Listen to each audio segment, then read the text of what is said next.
Okay. All right. Good morning, everybody. So we're in Reish I in Reish A. Sorry, I didn't want to spell the bad word. Okay. So we left off last week. We finished Sif Bet. We had been talking about that if a yontif fell out on Shabbos, that the minhag was that they didn't say the extra piyutim in the davening on Friday, on that Friday night of a yontif, whereas on other yontif nights they would say the piyutim, because that was the tradition. That's why, again, if you look in the back of many sidurim, you'll see additional piyutim. You see in the new we can make Corin. If we see it in the art scrolls there that the shul purchased for each of the shalosh regalim, we see the piyutim that are added in. By the way, we see them; they're in there. There's these gray boxes. No, we don't say them, but they're there. And on a Friday night, they wouldn't have been said in Ashkenazi shuls. I don't know what they did in the Sephardic shuls, because it's something that is mentioned here by the Ramah, coming from the Mordechai, also who's a Ashkenazi Rishon. Okay, so that was last week. So let's now move to Gimel. Okay, which, remember, Sif Beis was about an exception to the rule. The general rule is that we are not to read by the light of the fire of a candle. And there are generally no exceptions to that, but we're generally talking about an oil lamp. We extended that also to a wax shava, but then we said that there was an exception in Sif Beis if you're reading, if two people are reading and they're reading from the same thing, then it's okay, because your friend will be your shomer, and make sure you don't make an instinctive mistake. Now in Sif Gimel we see Im yesh acher imo afilu eino koreh ve'omer lo tein datcha alai shelo ateh muter v'hu adin im omer kein leishto. So in Sif Beis it was two people who were reading. They're reading together, reading the same text from the same book.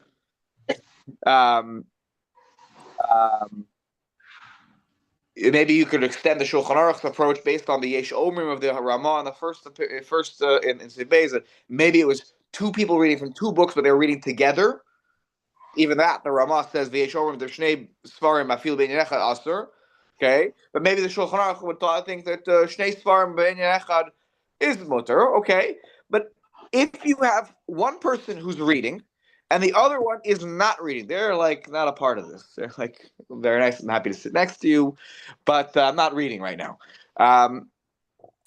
The Omer Lo, and then the reader says to the non-reader, pay attention to me, so that I don't make this mistake. I don't tilt the candle and I violate a very serious prohibition. Then it's mutter. Then it's mutter to read, even though the second person is not reading, because you would think, okay, the second person reading is the shmira, because we're both in it. I'm like, what are you doing? But I'm not, since I'm not fully, my head's not fully with you, because I'm not really doing what you're doing. I have now a job. You gave me a job to be a shomer, but I could, my eyes could drift off. I could not pay attention over here, over there. But we're not worried about that, because if you specifically commission somebody to do this, then we say it's mutter to go ahead and read. And the hu hadin, and this is also the case if he says this to his wife. Okay, now. So I have a question. Yeah. Something he doesn't say. Does the other person have an obligation to say something? And especially if it's his wife, becomes like a shalom bayit issue. She keeps nagging him. Does somebody have that responsibility to take on that job as a shomer by themselves when they see that they're reading without a shomer? Probably there's a responsibility halachically there to say to the person, just so you know, I attend the Sunday morning shir, and so I learned that you're not allowed to read by this. You can't read by the light by yourself right now, and almost, I guess, put yourself in this volunteer position. yeah, you probably should say something, or maybe say like you're really not supposed to read in this situation when you're reading by yourself. They might invite you or then ask you, but um, and in terms of the shalom bias piece, yeah, I mean, like I think that you find the right way to say it, and maybe you say, "How about we read together?" You know, but yeah, I think that we do have a responsibility when we see something, and we can legitimately make a difference in that situation by our intervention or just our involvement, then we do probably have an obligation to say something. Whether a person listens or doesn't listen, that's a different story. A person who might respond and say, "Okay, that's nice. Not me," and they're going to do what they're going to do. But probably have a responsibility to say something. It works with Hinda, Rav, because she straightens out Gene. Boy, I got to tell you. There you go. Okay. But So- this is not really relevant in today's time. Again, with the lights that we have today, a lot of what we're saying is not quite the same. This is only if somebody has. Right. No, but. Yeah, the you have candles. The candles are on around the house. Right. Then this is absolutely relevant. But if the majority, but in our homes, the lights are what we have above our head right now. Yes, the Shabbos candles are there. Yes, maybe you lit candles in here, there, somewhere else. But that's not But it's typically what our houses are anymore. I've heard a lot. Yeah. One should try to learn near the candles. I don't know why that is so. That would sort of be against this, right? One is supposed to make sure that they utilize the light of the candles, in order that the bracha is not a bracha levatal on the candles. But using the light doesn't necessarily mean reading. Using the light means that it illuminates your room so you can see the food, so you can see your family, so you can enjoy the beauty of the candles flickering, whatever it might be. So it's maybe maybe we'll come across something like that. In terms of using the candlelight, the Shabbos candles. But if so, then you got to make sure you're doing it with a friend. Which was right. We went without electricity for an entire week during Sandy. So Right. it is relevant. And you had candles around the house for No. Shabbos particularly. But you had flashlights. We have to, but otherwise flashlights too. Right. So on Shabbos in that situation, right? That's why we learned this. I didn't skip the sin, right? So in rare circumstance, you need to know this. You'll know that when you're if you just have candles on around the house, whether they're wax or whether they're oil, you need to keep this in mind in terms of again Friday night. Whether there's sunlight pouring in from the outside, this is not relevant. Yeah. Okay. You sure? Yeah. Okay. You can always feel free to jump in. Okay. Let's take a look at the Mishnah Brura. Gimel. Yeah, we're gonna go to Sifkat on Yud. Okay, just looking at one thing in my Aruch HaShulchan. Yeah, I have a lamp, a drafting lamp, Yeah. and there's a little knob on it to adjust the brightness. Right. So it sits on a desk, it's got a branch that shines the light right over what you're reading. Right.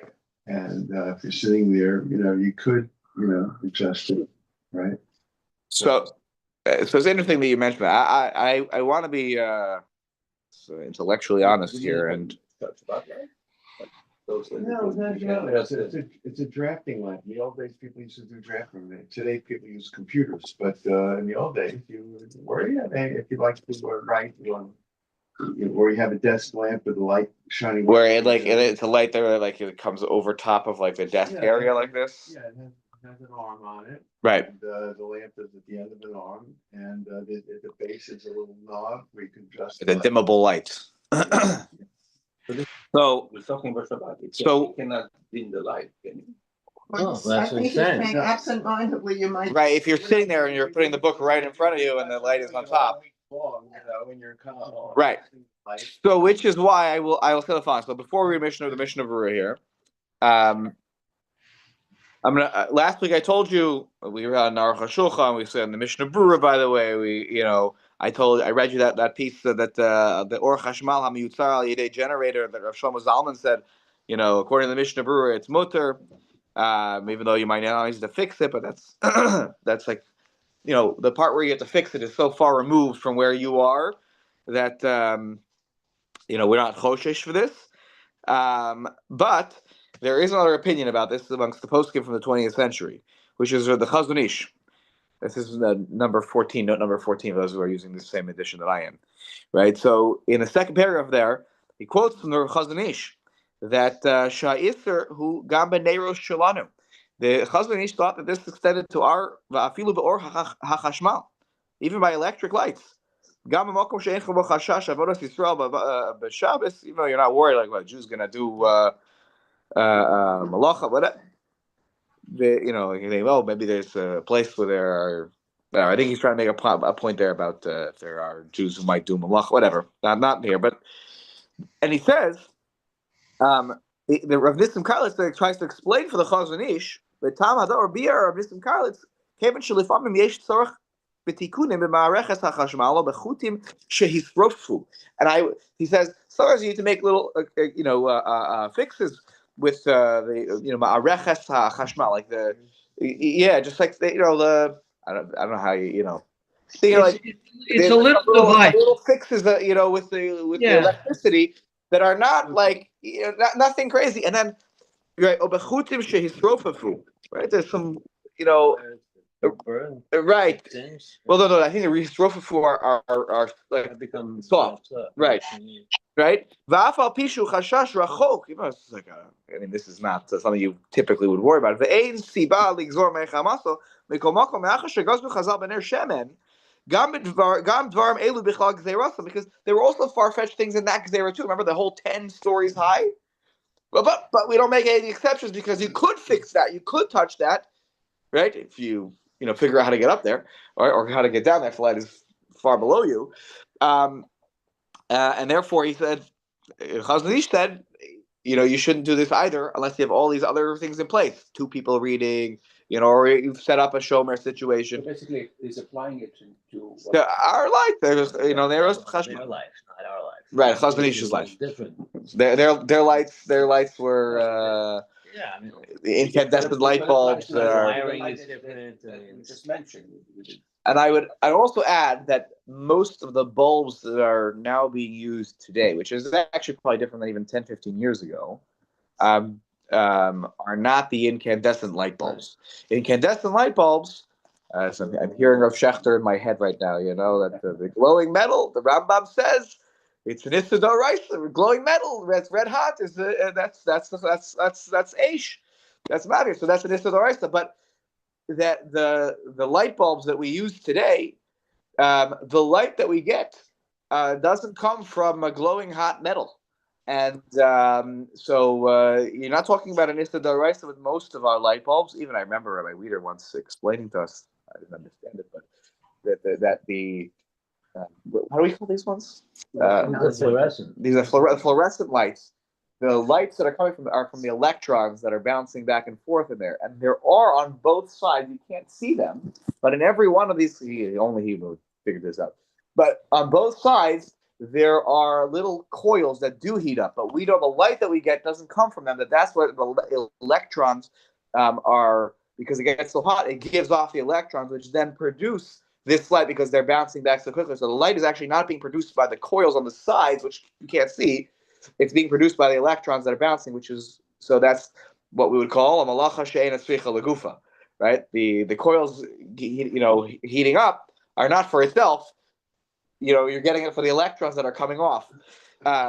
Excuse me, Rob. So when we talk about this gzeira, also keep in mind this is a change from when the Chazon Ish was paskening shilas, that we're not dealing with an Isser D'Oraisa.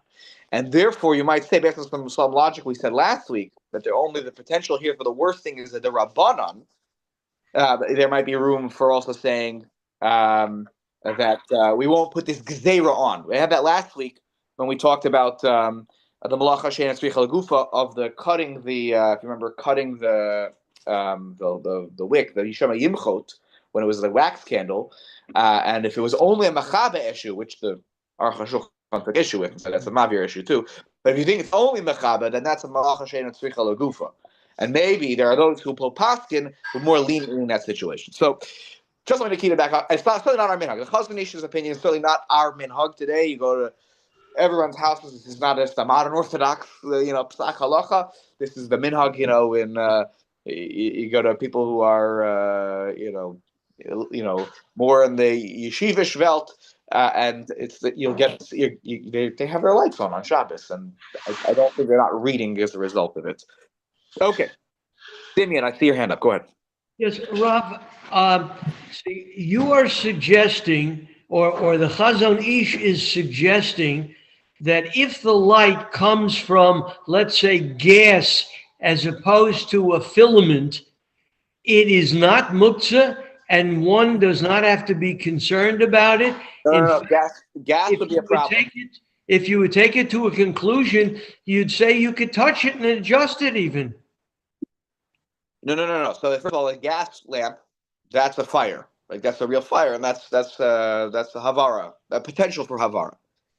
What we're saying is that not that you could adjust it, but that we wouldn't put the extra gezerah on that you can't read by it, because the whole thing is a fear that you will then you will adjust the lights. That is the problem, whether it's a doraisa or rabbanan type of light. But maybe we won't extend the gezerah of don't read by it. If the potential worst outcome is only in the rabbanan, if I by accident adjust the light. Does that make sense? If it's by accident I adjust maybe a doraisa, then we're gonna slap the gezerah on you so that you don't make such a mistake. No, Rav, it doesn't make sense to me, and I know that when I leave a room, whether it's a Tuesday afternoon or whatever time it is, I have the habit of turning out the light or turning off the light, and that is the concern. The concern is that if you are using the light, you may make an adjustment or in some other way, you can't even touch it. You can't do that. Right. See, the difference is when you're leaving a room, you're actually, excuse me, you're not actually using the light, and you're just habituated to turning it off. Right. But Chazal never made such a gezerah because they just simply didn't. They didn't. So, by the way, that's why you'll go to some places. I actually remember in the shul I grew up in Columbus, Ohio, they first started in this like office building before they built this magnificent building. And I remember they put into the every light, into every switch, they put this thing that blocks you from a little mechanical device, right? Yeah, we have that so here, that by the way. I admit I don't have that in my house, but it's actually quite a sound thing to do because we are so habituated, which is sort of where this gezerah came from. But we're not going to make a new gezerah. The gezerah is that you're not allowed to use the light because you may add to it. And I'll add one thing: the turning on and off of lights. When you turn it off, that's an issur rabbanan, not issur d'oraisa. Mechabe is only a d'oraisa if I use the pecham, right? That there is some coal that's left over, some fuel that's left over that I now want to take and use in a different fire somewhere else, right? So when you switch off a light bulb, can't do it on Shabbos, but it's an issur d'rabbanan. And again, with many of our bulbs today, not everyone, but if you have incandescent light bulbs, it's a d'oraisa. When you turn on a light by accident, right? That's a d'rabbanan in most cases. Not a doraisa, still not allowed to do it. Not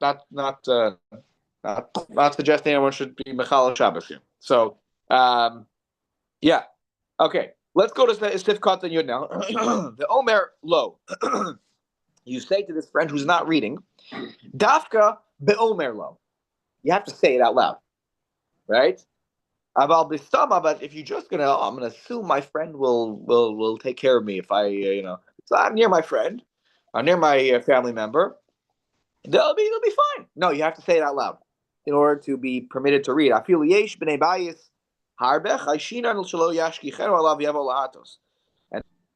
probably in a worse case, let's say there are many people in the room. The other people are like, They're in their own world. They're not paying attention to you. They're not thinking even like Hinda. Like, oh, I need to be the one to watch you. Because there are 5 other people here. They'll watch. It's not a problem when you have too many people. No one takes responsibility. So no one's gonna watch. No yashkichenu alav. They're not gonna. I mean, they're your mashkiach, right? And then you will end up making this mistake, perhaps, of tilting the flame. Leishto. Why do we have to add in your wife here? Even your wife, you could ask your wife to do this for you. Sorry. Kolomar, shalo tomar, don't say this far. The isha daita krova etzlo, ve'ena mishamarta. That if they're sitting next to each other, right, and I tell, honey, can you watch? Make sure I don't do this. Okay, but because what if I really mess up? Are you gonna be so mad at me at the end of the day? Like, we're husband and wife. Like, we're what? So I'm not gonna pay such close attention, right? And also, we spend all our time next to each other. We're always so like it's easier maybe you would think maybe it's easier for our mind to slip away and focus on other things because we always spend time together. So you think I'm gonna watch you the whole time?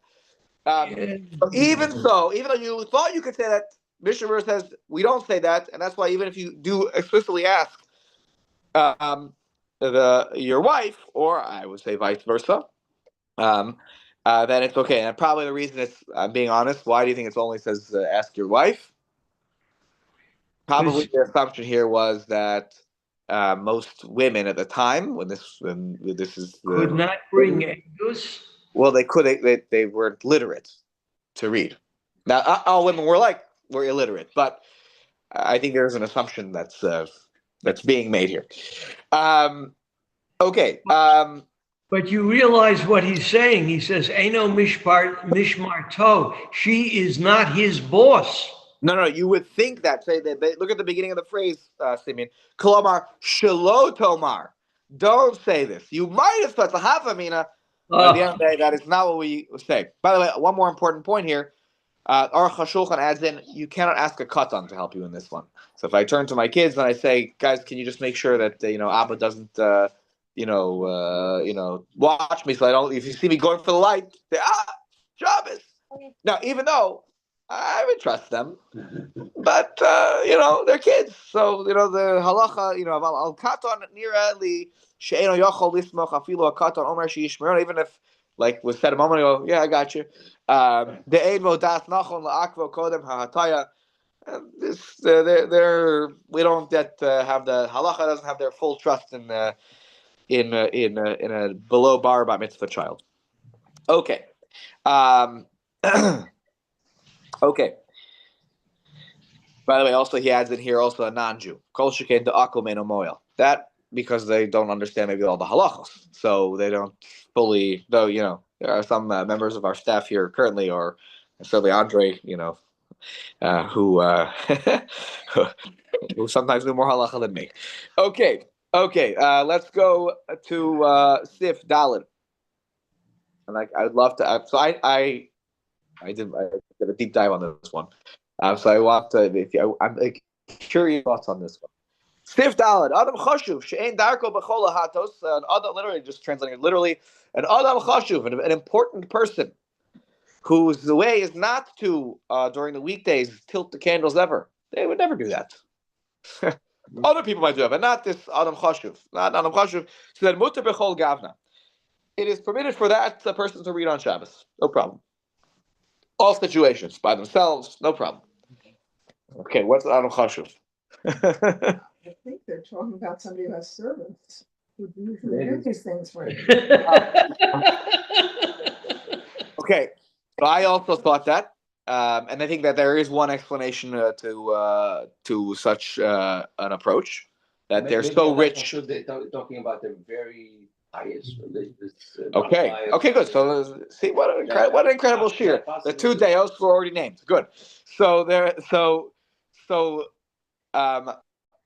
what I'm going to do right now is I'm going to read the Aruch HaShulchan, and then we'll read the Mishnah Berurah. Because he was very helpful, Aruch HaShulchan, as he always is, in explaining this clearly. Because there's actually a machlokas harishonim about this issue that comes down to basically one word. Oh no, sorry. Oh, this is not. Sorry, this is not the spot where the machlokes. This is just where the Rambam comes in. Sorry, this is the Rambam's opinion. Um, and um, and let's see how the Rambam factors in because he actually leaves this halach out. Ukvarnis bar. So the Aruch HaShulchan says, Ukvarnis bar da Adam Chashuv she'en darko b'chol hatos muter b'chol gab. Okay, he's I mentioned earlier. Adam Chashuv who doesn't do this on a Tuesday, therefore can read on Shabbos by the light. Kedu b'Gemara. It's in the Gemara. The cutout of Adam Chashuv is in the Gemara. It's there in the first parak of Hilchot Shabbos. Ubetur v'Shulchan Aruch Siv Daled. Okay. V'harambam hishmit ze v'lo yadati lama. The Rambam leaves out this halacha in the Mishnah Torah. He says, I don't know why.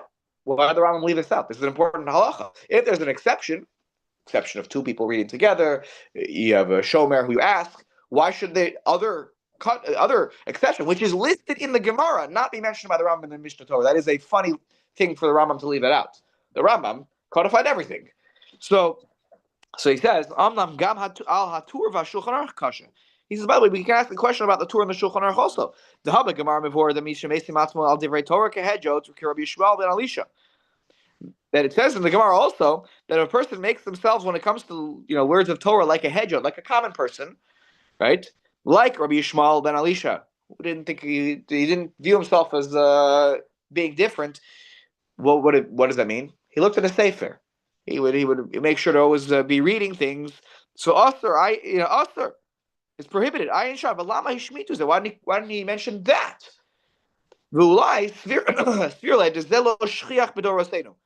Maybe the Rambam Mori felt at his time the cutout of Chashuv is not applicable anymore. There was already a rabbi in the Talmud who's listed as being, you might think that an Adam Chashuv, a pious, very learned person who knows the Torah backwards and forwards. What do they not need to do so much? Look in the Sefer. I can look at it a little bit, but I don't need to be ma'ayin in the Sefer so much. I know Kol Torah Kula. I know what backwards and forwards. Also, remember, in those times, there were no Achronim to read. There were no Rishonim to read. There was no Gaonim to read. There was no Amor. There was no Gemara to read.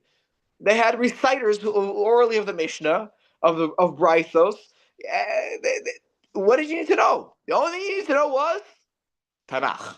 That's why in the Gemara they know Tanakh, perfectly. So, but if I'm an Adam Chashuv who knows I'm a Bar Hachi, I know it. So I look at it, but I don't need to. All right, I know the whole word in my head. That's an Adam Chashuv. But if even one of the Rabbeim in the Talmud, Rabbi Shimon ben Elisha, is like, Ira Kilkul, something happened with him. I can't do that I can't treat myself like an Adam Chashuv.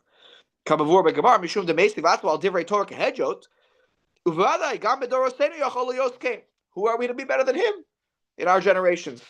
Maybe all Talmidei Chacham are in that category where you can't say you're the Adam Chashuv, where you know everything backwards and forwards, and therefore you won't need to be ma'ayin carefully in a sefer. Okay.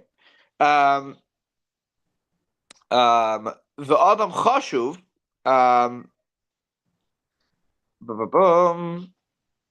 sorry, the Adam Chashuv, and then he goes on to say, the Adam Chashuv Hainu, then he says like what Hitler you said, Ashir Beino Ben Torah, he's rich, but he's not a Ben Torah. Right? He says, I would think that Adam Chashuv means what you said, but nobody seems to go in that direction. He says, the Efshar Ligdor Bazda Geder Gamor. I can't, draw, and even if you did go that way, where's the Geder? How many millions do I have to have? How many servants do I have to have until I'm an Adam Chashuv? So therefore, v'hishmitu v'asu lakol. So the Rambam excludes this halacha from his sefer, and therefore it's prohibited for everybody. Whether it's the Talmud Chacham track, whether it's the rich track, nobody gets the Adam Chashuv cut out anymore. Yeah, and fine. That's his approach. Now let's take a look at the Mishnah Berurah. Yeah. I didn't know that. Rambam codified the Shulchan Aruch. No. Before the Shulchan Aruch was ever written, before it was ever thought of, Rambam was way before the Rabbi Yosef Karo. The Rambam, where is the Sefer? Some of the Sfarim on that shelf is called the Mishnah Torah. And he went through and codified all areas of halacha, even the ones that weren't practical anymore. Karbanos, issues of tuma that are not relevant anymore. He codified every genius. Like, it's just unbelievable. He codified everything in the Gemara. And he even took into account sometimes the Yerushalmi. And it was brilliant. But every area that you could imagine of halacha, even the ones that are not practical without a base on the Mikdash, he codified it. So if the Rambam leaves out a halacha, that's in the Gemara, it's not even like, a stretch, one has to say, why did he leave that out? And that's the Aruch HaShulchan. I was like, maybe the idea is no one's an Aruch HaShulchan anymore according to the Rambam.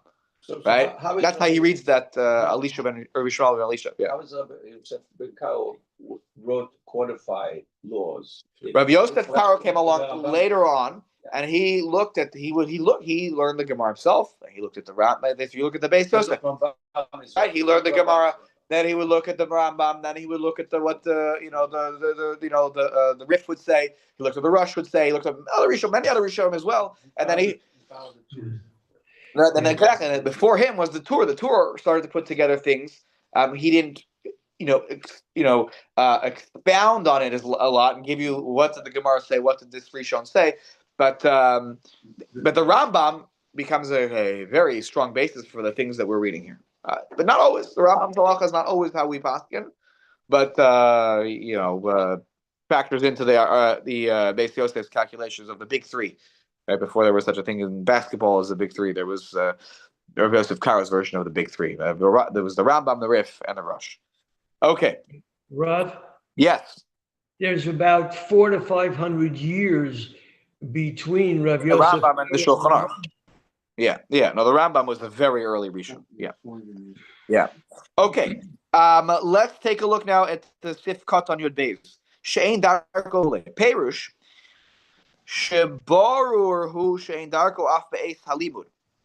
When it says that this person is not their way to learn, to tilt the candles when they learn in general, it's when the be'es halimud, when they learn Torah. But if they're a big Torah scholar and they're reading, sorry, I'm in the middle of reading this book. They're reading Tuesdays with Maury, right? I'm in the middle of reading that book. Then that's different. That's not I'm not holding in the whole sefer. I have to look at every word. But if we're talking about, I'm reviewing the parsha, not me. If a gadol is reviewing the parsha that week on Friday night, okay, so they look at a few words, they know the rest of the pasuk by heart. They're not looking carefully because it's up here. It's all up here. About mistama lo amrin on came. If it's some other reading, we don't say that. The yesh gam ba'adam chashu shedako lahatas b'chol, because if a Talmud Chacham is reading on the, whatever, but anyways, yeah. Anyway, sorry, I should also just clear the word here. The word that is key was barur, being that Talmud Chacham who reads, not forget the secular book, but the one who's reading the parsha, they would never. It's barur, it's clear as daylight that they would never, ever, ever, ever on any day of the week use the light to tilt the light. Excuse me, not to not use it. And therefore, mistama. But if it's just like they're not such a Talmud Chacham where they never tilt the light, then on Shabbos we don't extend the permission to do this. Like it says, the Yeshua Chashush Darkel as well. Ki the Isa ben Gemar Leinin Rabbi Shmuel ben Elisha. Right? Shayomesti Matzmal Divrei Torah. He made himself like a hedjot when it came to Divrei Torah. The custom of Prima Gadim, the Prima Gadim writes, the Achshav Ein Lahatir B'Adam Chashuv. Prima Gadim says definitively, no more Adam Chashuv. There's no heter for Adam Chashuv. Because we see that many people are looking carefully into a savior and they forget that they tilt the light or they cut off the top of the wick from the wax candle, I guess. Maybe we could say that if there's a ner shel shava, a wax candle, or it's a animal fat, and we add in that you're an Adam Chashuv,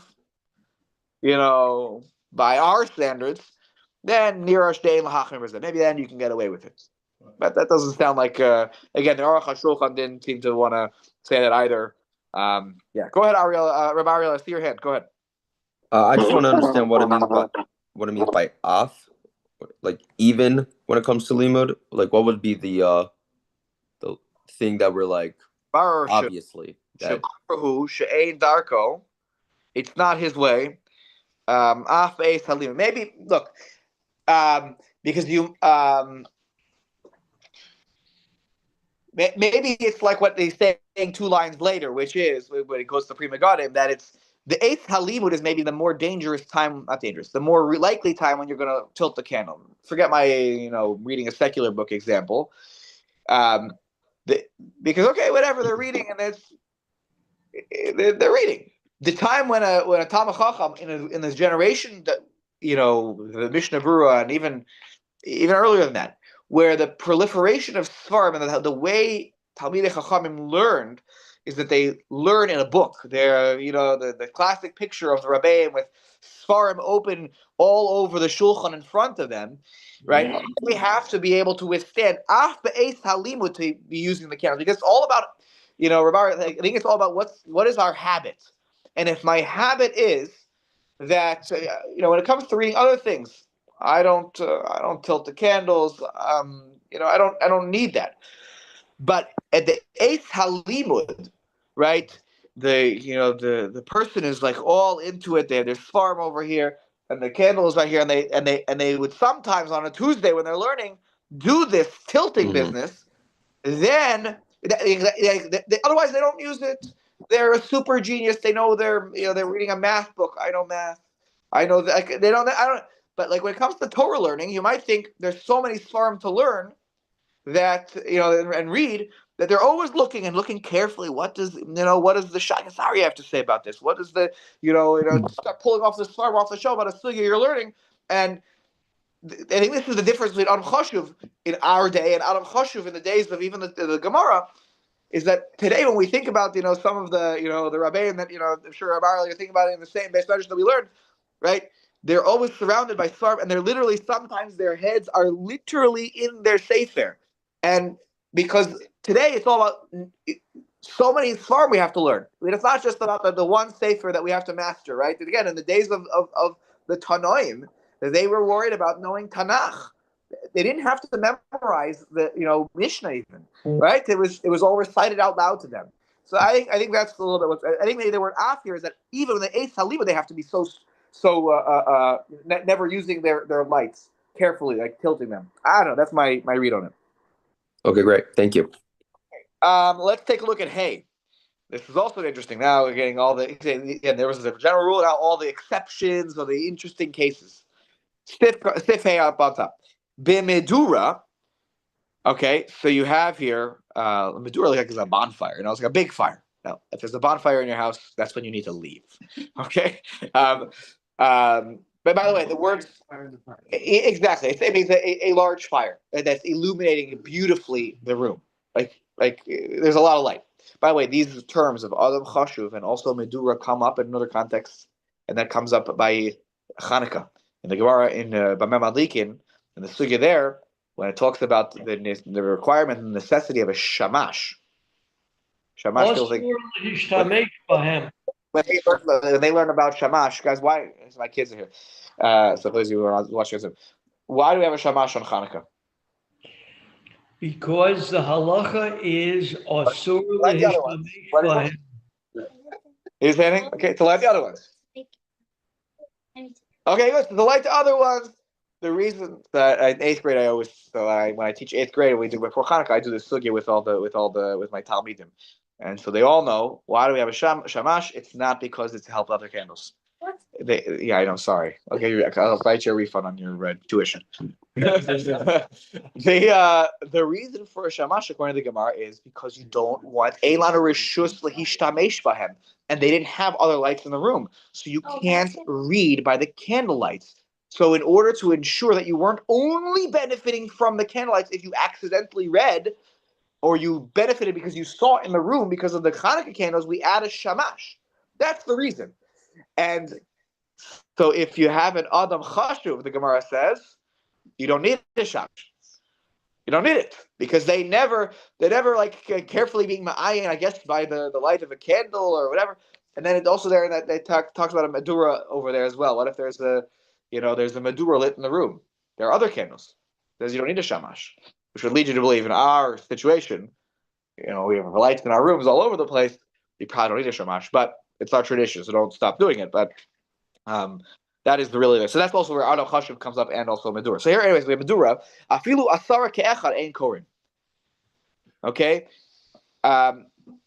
Even if you have 10 people sitting in the room, right? And they're all ke'echad. They're like one group. We're like a big group of, we're all talking about the same topic. Ein korin, no reading. Sorry. What do you mean? There's tons of lights going on here. Why? Mishum dehol v'yoshvim rechokim zeh mizeh. Because everyone's sitting separate from each other. Because if you're talking about 10 people, you're not reading from the same sefer. What? What's the issue still in Medulla? And I think about like bonfire. See, he's going to explain. So because Nishun dehol v'yoshvim rechokim zeh mizeh, they're sitting apart. By the way, the Be'er Halacha here also throws in Lizara al Korchach de Koren B'Shnei Sfarim. Obviously, we're reading in more than one sefer. For 10 people, you can't crowd around. I don't know today the kids now they all crowd around smartphones. It's incredible to see sometimes, and they one holds the phone and they're all standing around. You can't get 10 of them around there. You can't do 10 people around one thing. So obviously we're talking about Shnei Sfarim here, meaning more than one. Okay, and so the Ode says the Shulchan Aruch shezanvos ha'udim smuchim lahem, and you have it's like this. Is it long sticks? How do you do? It's the English. I know exactly what zanvos ha'udim are. They're what is it? Okay.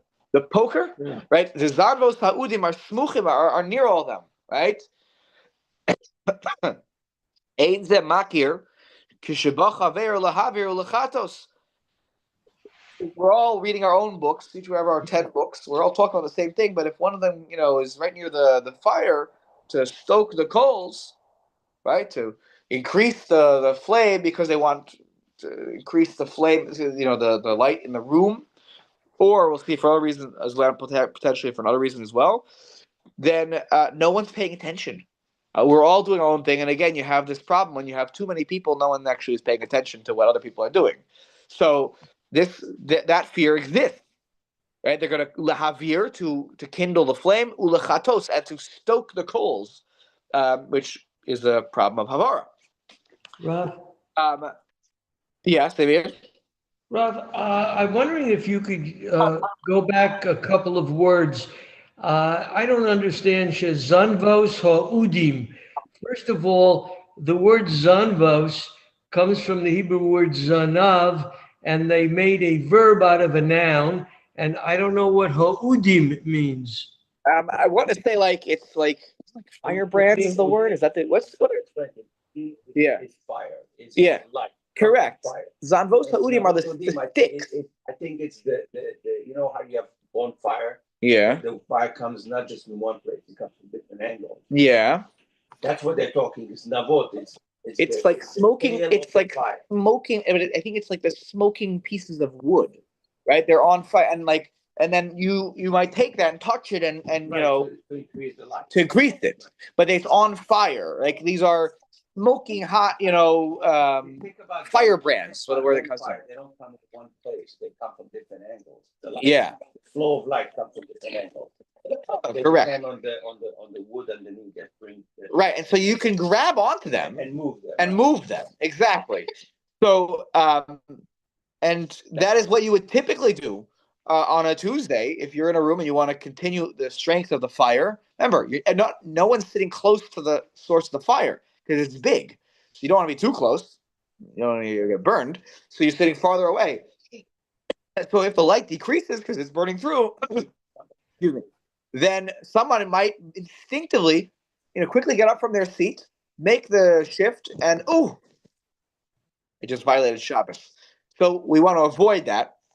So we don't even allow this situation to be set up from the beginning. Now, take a look at the Mishnah Berurah here. Yud Gimel. Ein Korin, Wrote the Lomar, afilu be'inyan echad d'lo or haner sharim. Even if they're all talking about they're not just 10 people learning 10 different svarim. 10 people with 10 svarim, or maybe some of them have svarim, some of them don't. They're all playing. They're all learning one inyan. We're talking. We're having a discussion over here about the philosophy of Rav Soloveitchik, and in the meantime, the person is sitting over there.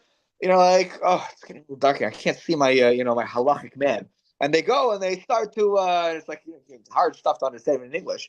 Then they say there's like they start adjusting it, and they don't even realize because they're thinking they're so into their learning they don't forget it's Shabbos for a moment.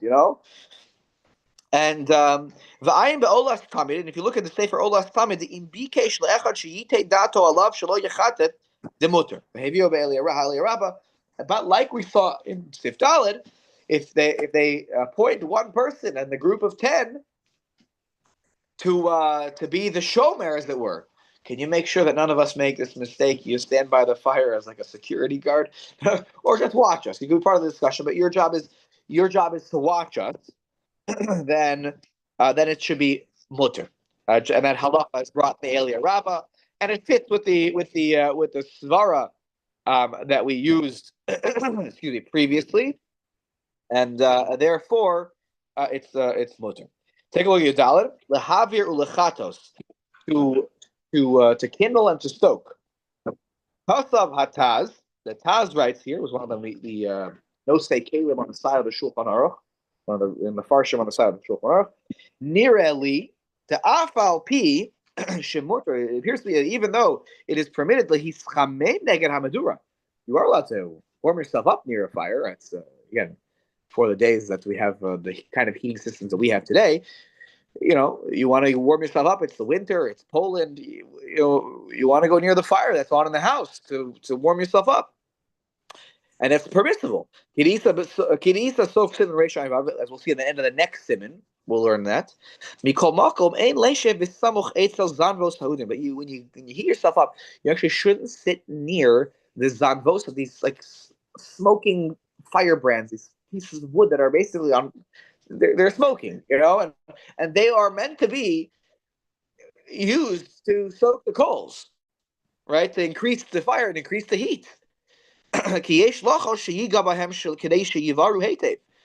we worry that you'll touch them in order instinctively to create a better fire. Which is the way you take those and you use them and you flip it and you make it so that the fire increases. There are those who are not concerned.